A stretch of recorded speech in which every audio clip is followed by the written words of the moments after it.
Welcome everyone. I'm Kate Watson from Beam. Thanks for joining us for this live event as part of the Discovery Days Festival. It takes place every year to celebrate the Derwent Valley Mills World Heritage Site in Derbyshire. This year the festival has moved online, and we're really excited to share Tales of Derby Women Past, a series of new spoken word pieces by artists working with She Speaks UK. For this commission, 6 artists were invited to creatively interpret and share women's stories from history, focusing on Derby and the wider Derwent Valley. This new work has been made possible thanks to funding from National Lottery Heritage Fund and Arts Council England for the World Heritage Sites Great Place scheme, which we've been involved in since 2018, producing the creative programme. So just to run through the format for this live stream event, we'll be introducing each artist in turn and then playing short films of sort of like 3 to 5 minute films of them performing in their chosen location. So please use the comment section in YouTube to make comments and ask questions, and we'll try and pick these up towards the end of the event. You'll need to be logged into YouTube in order to do that.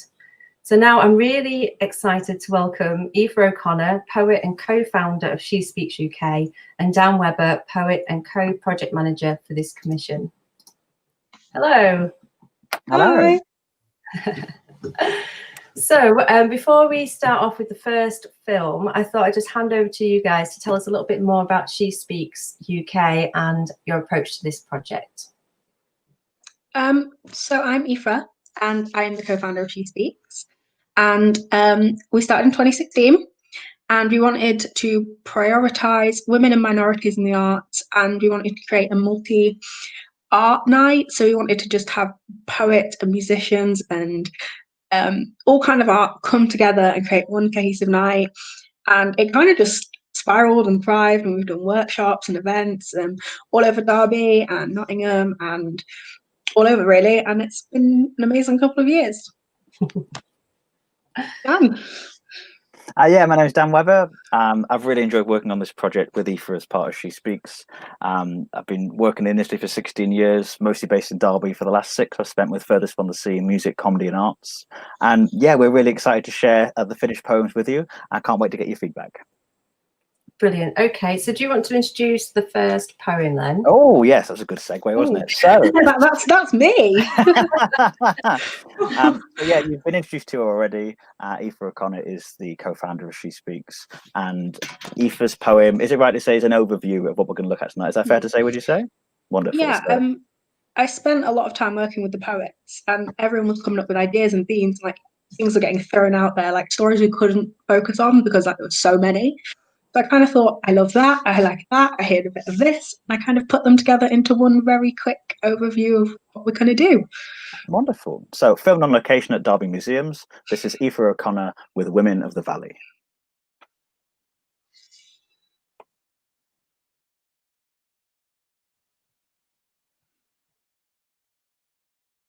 Rivers are key to industry. Landscape winding built a revolution, but land means more with mass. Reservoirs built to provide for people, built to provide for a city that would one day have books and films made in its name. But history is better with people, because people fill the pages. But it's a shame because there are those that contribute chapters but are still left to the footnotes.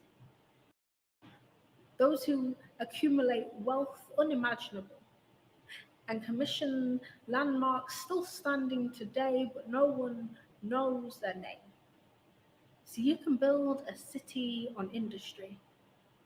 That does not make it a man's world, because the women take over when war takes men from homes.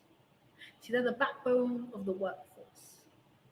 They're the landladies who poison up their sleeves. They're responsible for the strikes and the picket lines. See, this is a city of Epsom, with one woman and a king's horse. It's where Florence still watches over as the ill get well, and it's where the mill churns, but not to produce products to sell. It now produces history. See, Jedediah may have had his invention, but it was his wife and her family and their business that called Derby home. And it was the sons that she bore him that built the first fireproof buildings. It was her laugh that made those houses homes. See, this city has silk throwing mills and flying shuttles to weave its history. It has museums that were once factories that built this country's industry and changed the world in ways you will never know, simply because the story of Derby women have been left untold. So my inspiration for this project was to do an overview about some of the amazing women we've looked at during the project and some of the ones that we've researched, we found out about, we couldn't talk about because of time or other restrictions. And it's kind of to encourage you to go and find out yourself, to look at all these women and to kind of discover their stories and find people that inspire you.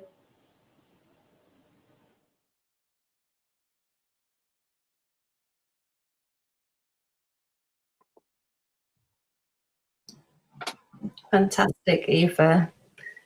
Thank you. Really, really, really good, and a good introduction to the rest of the films that we're going to see, and the research that the poets had to undertake to write their poems. We should also say that all the films tonight have been filmed by Laura Folds Moody, who's a wonderful videographer and photographer who's filmed all the content you're going to see tonight as well. So I hope she's watching. Hello, Laura, if you're watching. She's amazing. Yeah, she's been an amazing support, and she's a brilliant director as well. And we will share all the links to the individual films afterwards as well, won't we? In case it's any kind of delay or lag on this live stream. Okay, so shall we go straight into the next one? Yes. This one's very exciting. Do you want to just introduce the poet? Yeah. So this poet is a very well-known Derby poet, and she's, I think, a role model to a lot of people. Sophie Sparham.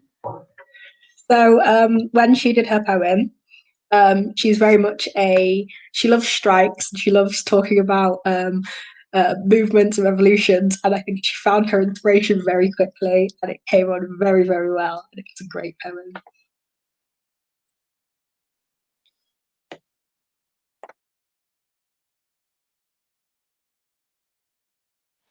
Lord, have mercy on the man that tries to wash the defiant out of me, the one that claims it lingers on the skin like chalk on concrete. Oh, if the bosses only knew how it is spun through their mules, pulled through their power looms, how it hangs on their backs. They are dressed in our hates, tailored top to bottom in the finest resistance that gluttony can't buy. The managers call us girls to try and make this a quiet war, but there is nothing quiet about the women that hold banners outside of Darley Abbey. There has been a picket line lodged in our throats since birth, a hand-me-down from history's umbilical cord. Only now we dare cough it up, vomit our injustice onto your streets, bite the hand of the master that tamed our mothers. They used to burn people like us. Now they run from our fires. Let us not brawl with the tight-fisted, but strike with our tongues. Chant our injustice as loud as any church choir.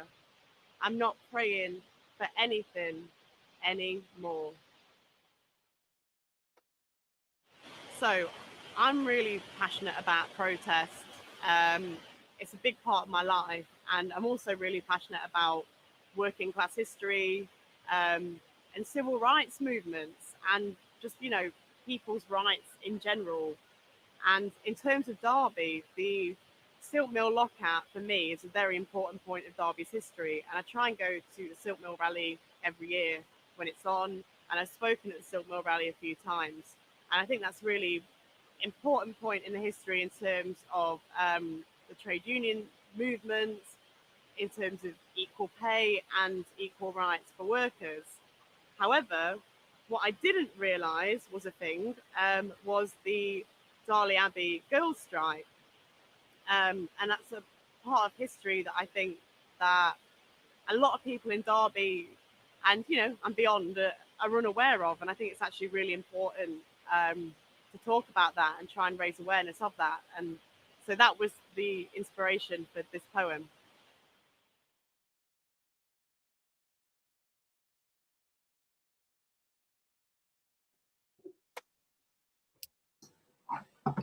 Wow, so inspirational. My favourite part of that She really makes the kind of... Sorry, no, I was Dan. going to say, just not to embarrass Sophie at all, but she sent us an audio file of the finished piece before she filmed it. And my favourite part, because it's, I mean, again, poetry can be written or performed, it hasn't got to be spoken, but the difference, especially with Sophie's work, is hearing it in the audio and the visual. It's such a powerful piece, and we've got a great group of poets for this project. But I think, that moment of hearing it on my computer just for the first time, it really knocked me backwards. It's a beautiful piece. Yeah, me too. I feel like she makes the topic so sort of relevant to today, and accessible for people as well. Really good. Okay, I feel like we're rushing through these a little bit, but shall we move on to our third? Yeah. So next up, we have Camille McCauley with a poem called Mrs. Gardener. Camille is a producer, promoter, and poet in her own rights, and is also the reigning Derby Poetry Festival Slam champion. Yes.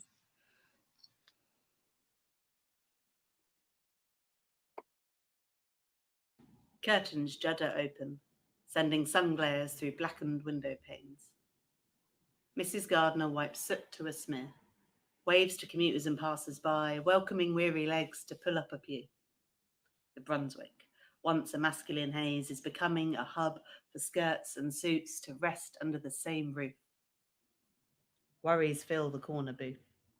Whispers of absent soldier husbands, adjusting to life without love.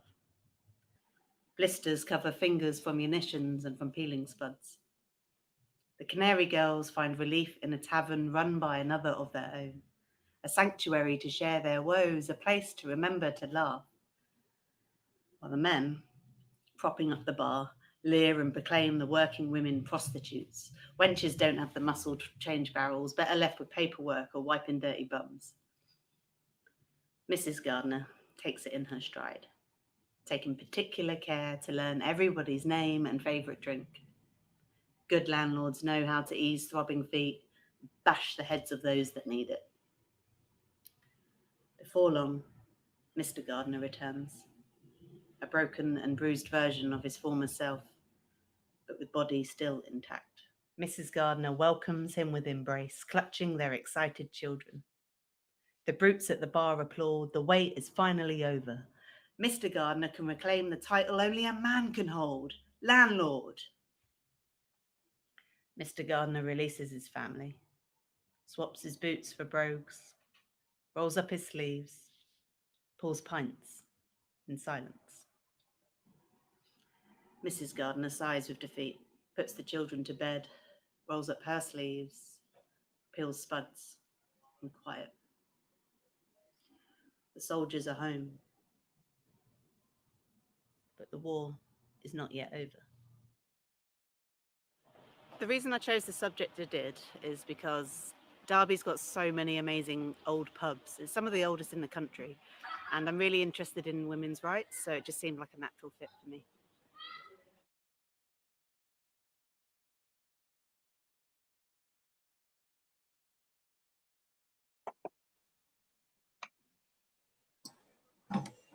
That's one of my favourite. I don't think I have a favourite poem of the project, but I think the story about how she came to that poem is one of my favourites, actually, because she came up with this idea. She's going, "Did you know that women took over the pubs when the men went to war?" And now she was like, "I didn't know if there's a story in that." And I was like, "There's such a beautiful story in it," and I just love the research. That one, I think, was one of my favourites, definitely. Yeah, I thought it had a really lovely sort of tone to it. Just listening to her, you can kind of imagine what it would have been like as a woman, in that situation. I wonder, I know we're not going to take any questions until the end, but I wonder if you could have a look at some of these lovely comments that are coming through before we move on. So what have we got here? I want to hear about your work, Aoife. Oh, thank you. And I think this one as well. I like the thought of the connections between mother and sons. Yeah. And one from Leanne Moden about Sophie. Leanne. Brilliant. It's lovely not only seeing the poets and the team on board, but also people like Leanne, who are fantastic poets and performers in their own right. So thank you everyone for tuning in. So I can see a few names of Derby and Nottingham-based poets themselves. So we appreciate the support. Thank you. And there's just a question here from Alison about Camille's work. So that one was actually filmed at Mr. Grundy's. Mrs. Garner is believed to be a landlady of the Brunswick. So it was a fictitious, like she's believed to be a real person, but it is a fictitious account of her life. And we were really lucky to go to Mr. Grundy's, and it's gorgeous there. It's a very traditional, it's got a hotel, it's got like a bar, it's beautiful. And again, just to add that the Brunswick were also very supportive, but unfortunately, just for the time, the dates didn't quite work out filming there. But they are aware of the poem and very happy with the work as well. Yes. Fantastic. Okay, well, shall we move on to our next poet? Yes. Oh, this one excites me, mainly because of the bus, which you guys will see. You will see in the video. But this one is from Charlotte Lunn, and it's an incredible poem about women and buses and the revolution. I think then, and I think I will hope you enjoy it.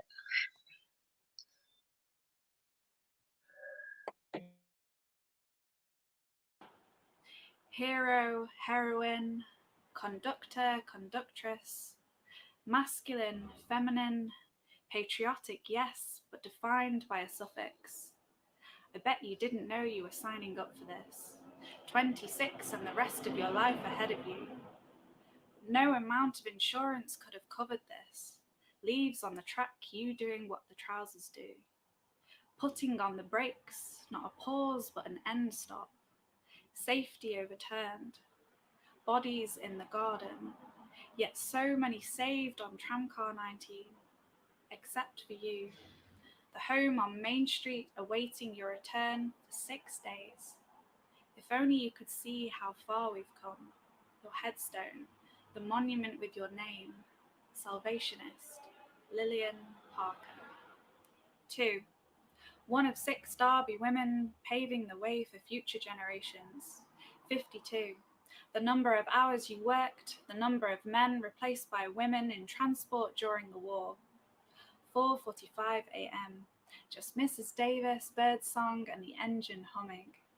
An overcast open top with lightly daubed seats, the first feet to peruse these aisles. Taking fares, but is this fare for 19 shillings? Less than your predecessor. More threatening than the Zeppelins, as you might just keep this job. 3. On the road, riding the first wave in the dark, the Derby Duckies drafted by the war. Your roles so much bigger than double-deckers. Facilities for females. Out of the home and onto the bus, off of the bus and into Parliament. When tickets become ballots and gender less of a barrier. I decided to write my poem about Derby women in the First World War, particularly in the transport sort of area. This is something that really spoke to me because when I was researching about women in Derby, I came across the Derby Duckies, which were the first women to become bus and tram conductors in Derby. And that's something that I thought was really empowering because women couldn't do the job roles that men used to do. And with the First World War, this changed and women were able to get a lot more jobs in male roles after that.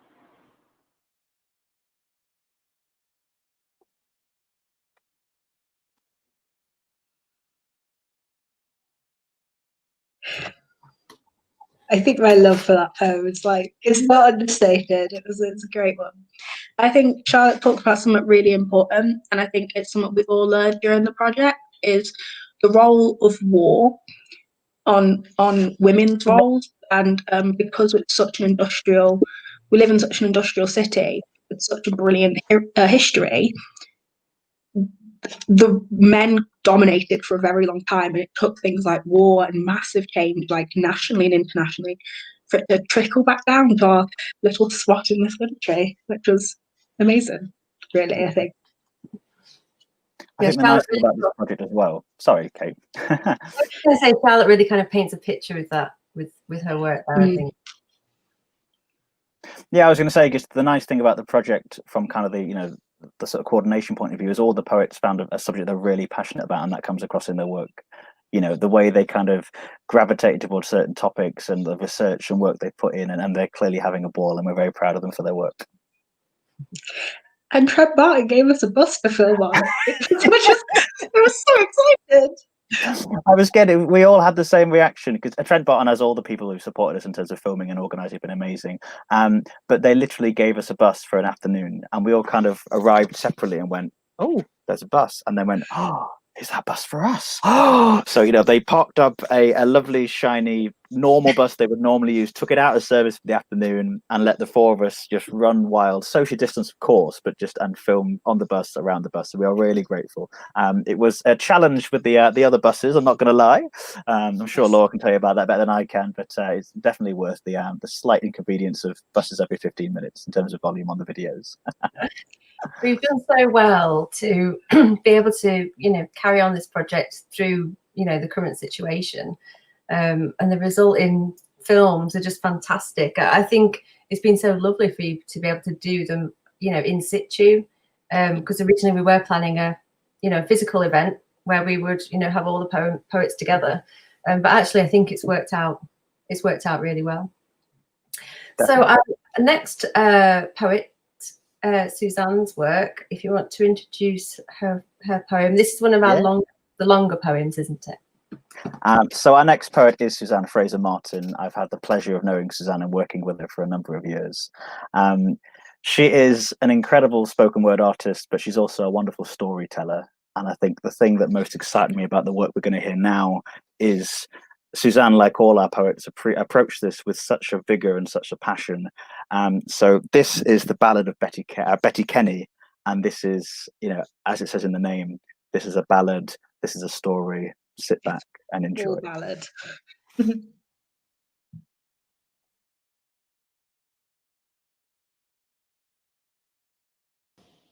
The Ballad of Betty Kate. O stranger, turn your mind about.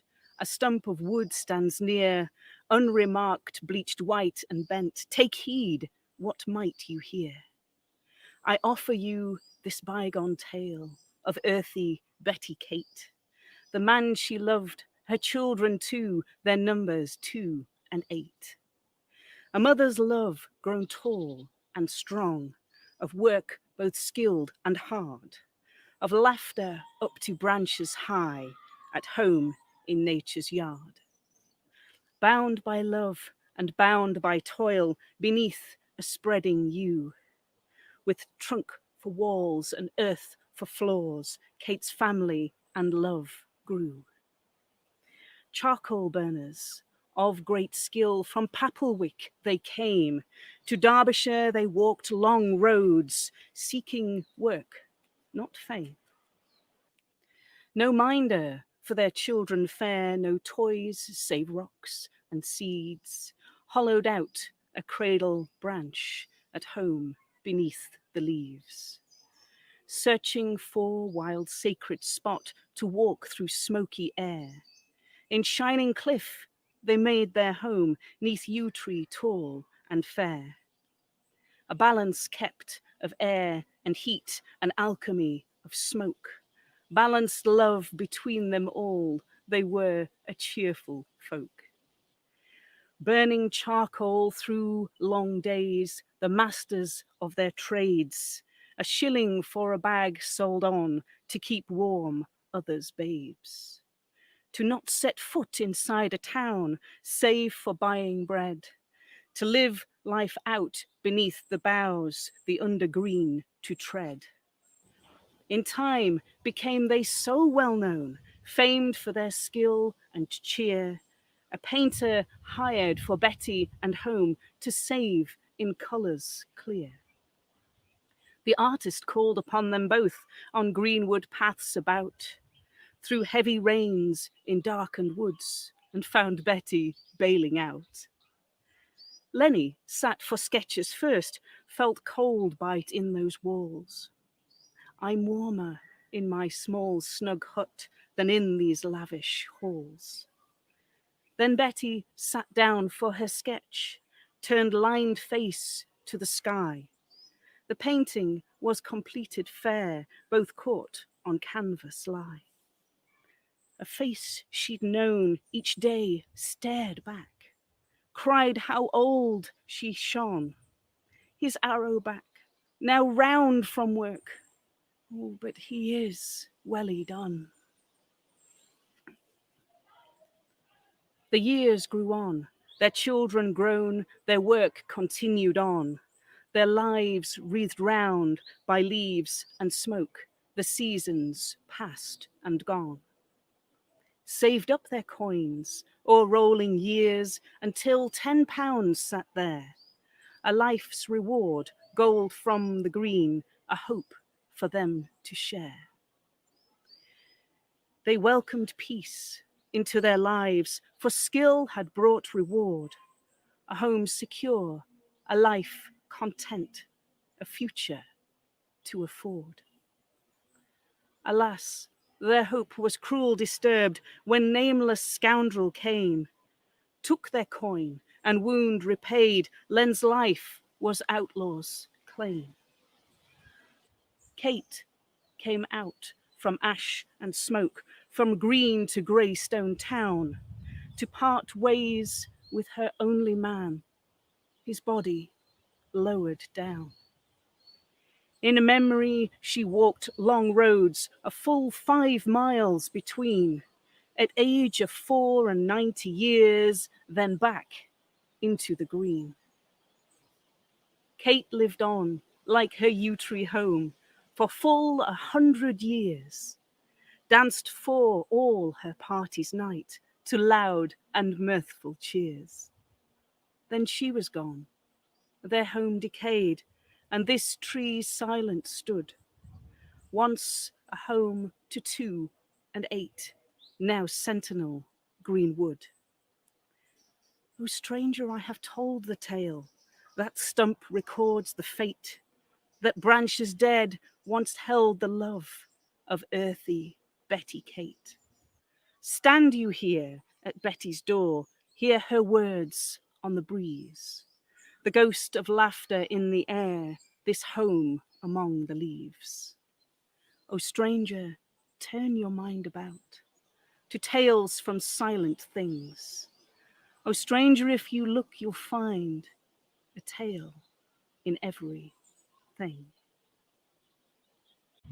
I think I wanted to write about Betty Kate because her story is a remarkable story.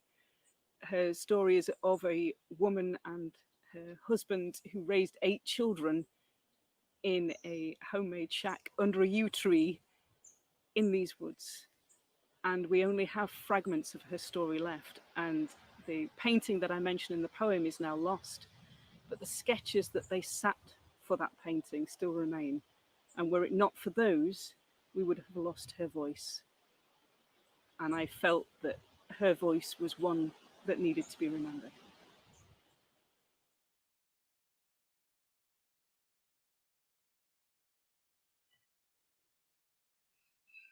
So, for me, and I really want to point this out, the story of Betty Kate is incredible. And when Suzanne first came to me with it, I was so inspired. And on the last screen, you mentioned the Rockabye Baby song. What a lot of people don't know is in the woods, she built a house out of a yew tree, and she hollowed out the branches, and she used to rock her children to sleep in them. And it was so unconventional. And that's actually where people believe the story of Rockabye Baby, the song, the lullaby, comes from, and it comes from a woman who built a house under a yew tree in the woods in Derbyshire. And I think that's a story that needs to be told. Amazing. Yeah, and I think there was something lovely. So. I always do that. For her to be able to capture that story, record it in history is fantastic.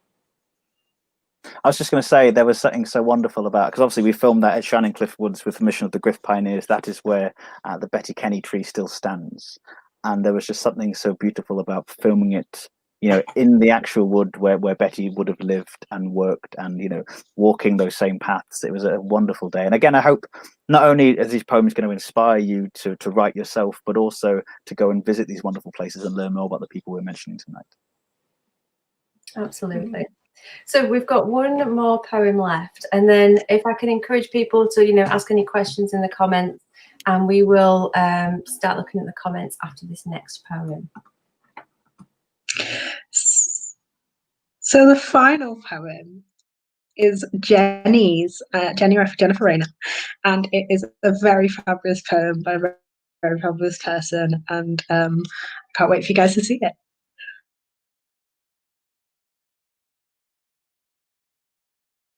It's interesting to see how sexism colours history.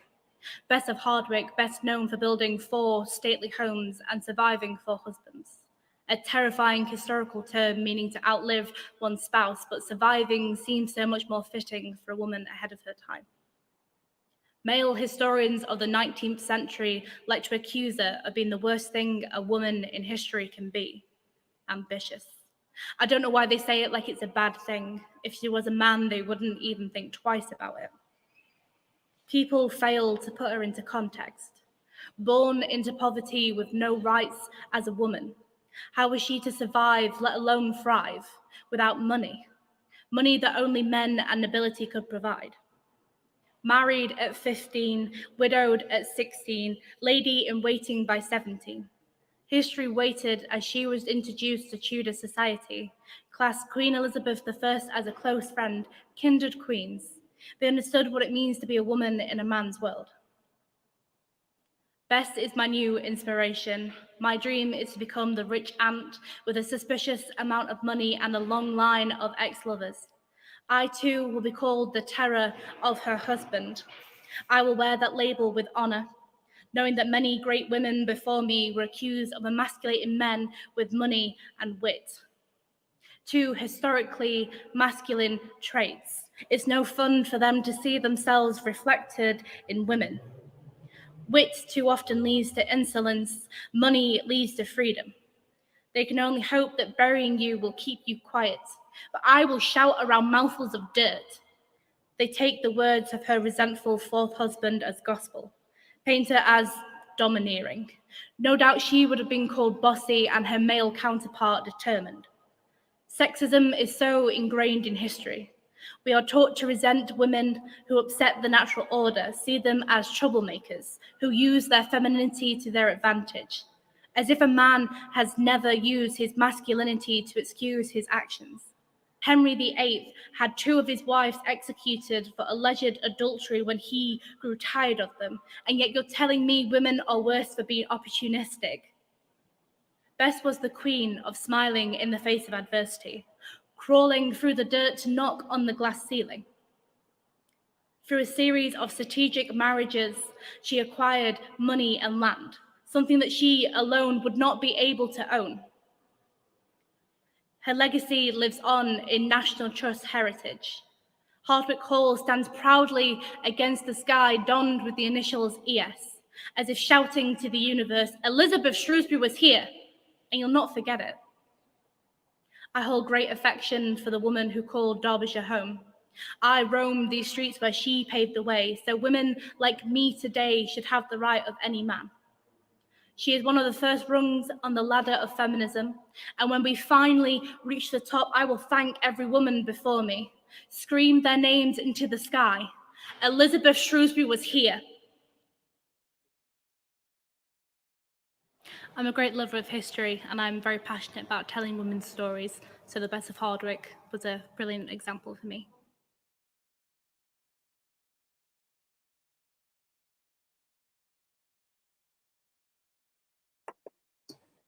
Oh, such a powerful poem.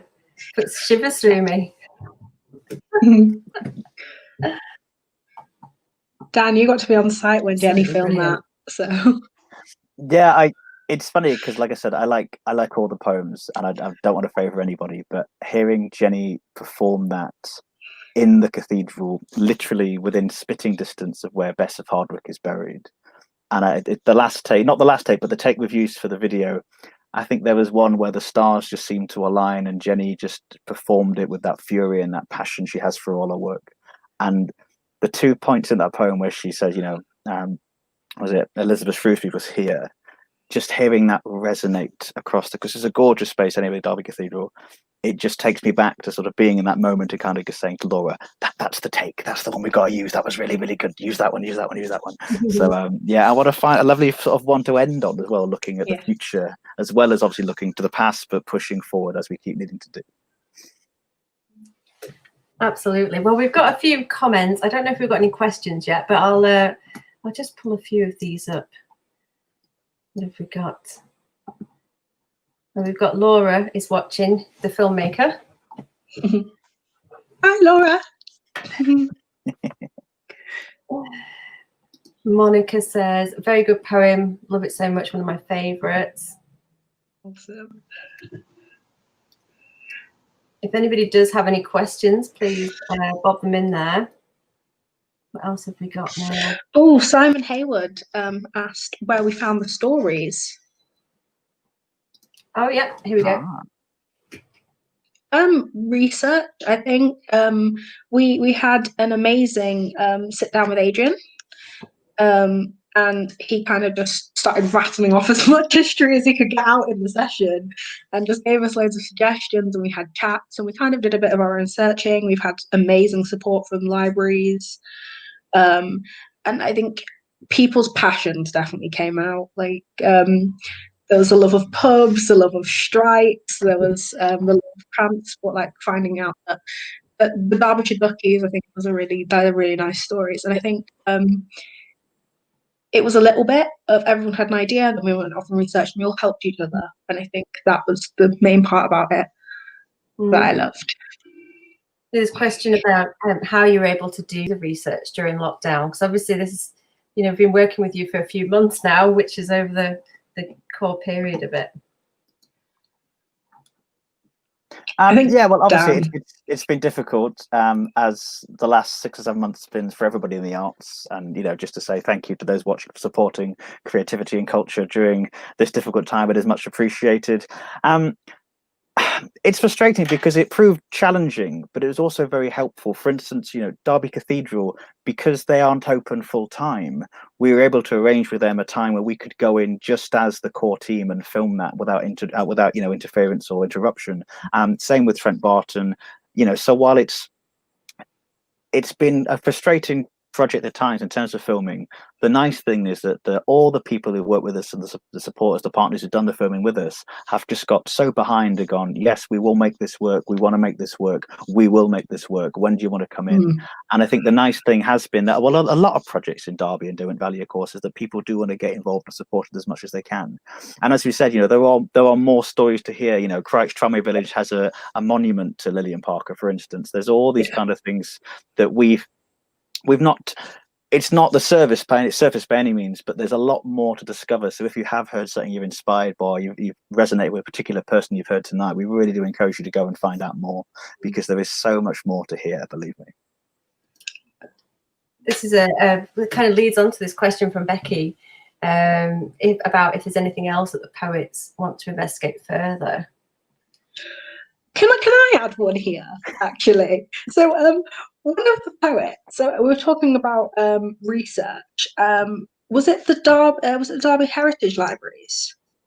Local Studies Library. Yeah, the Local Study Library came across this wonderful story about a landlady that poisoned people and her husband, and that's a story that I read it and I was like, I need to know more. This woman is amazing, and I think it's the Greyhound. It's up near the Greyhound, which is on one of Derbyshire's main streets. Like, it was known as the Mile, where you would start at the top and you work down, and there's a mile of pubs and you go drinking, and it's still there. I pass it every day, and I was like, I need to find out about this story. So I think it's inspired me especially to look into a lot of the stories that we've discovered.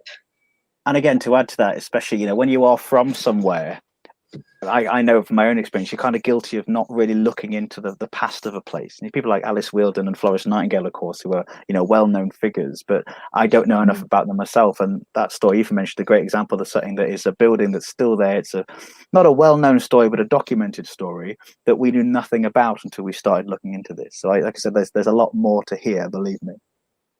You know, if we look at the old bell, for instance, of the Dolphin as well, goodness, there's the history in those two venues alone. And of course, the Soap Mill, which is even more, drenched in history, locally and nationally. If the poets are watching, I wonder if they've got any stories that they've loved. I think they have a special love for their own stories. But yeah, I wonder if they've got any more. Oh, yes, she did. Can you see Camille's comment? Yeah, so this woman that I've kind of fallen in love with also was known for like doing abortions and doing all sorts of like things that were so illegal at the time. And yeah, I think it's inspired me definitely to look at the history of where I am, to appreciate it a little bit more. It sounds like a whole other project right there. Yeah. There's another comment here from Leanne Moden. I love the way the project has opened up local history to a wider audience. What's the next steps for this project? Will there be another stage? Oh, Nothing is confirmed. Of course, there's a lot of question marks at the minute, but I think it's fair to say from the enthusiasm for just the three of us, we'd love to see the poets in the same space, sharing the space, performing the work in a physical capacity.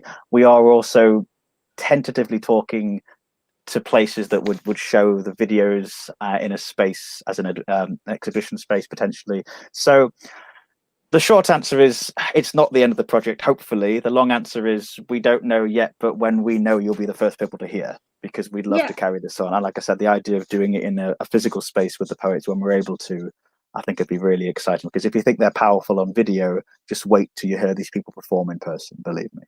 And on the note of the videos, they will all be available on YouTube as separate entities, and the poets will have them and they'll probably be sharing them about as well.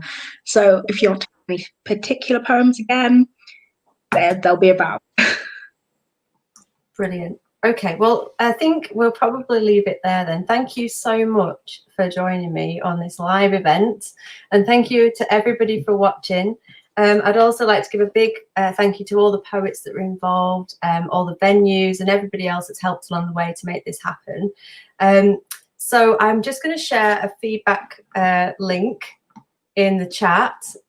I'm just sharing that now. If anybody is able to take a few minutes to fill that in, that would help for the Great Place Scheme funders and to make more things like this happen in the future. Please do visit the Derwent Valley website. Let me just put this up here to find out what else is happening in Discovery Days. This is happening all weekend. They're releasing new content and there's a few other live events. So please do go and check that out as well. Okay, so thank you again and we'll see you next time. Bye.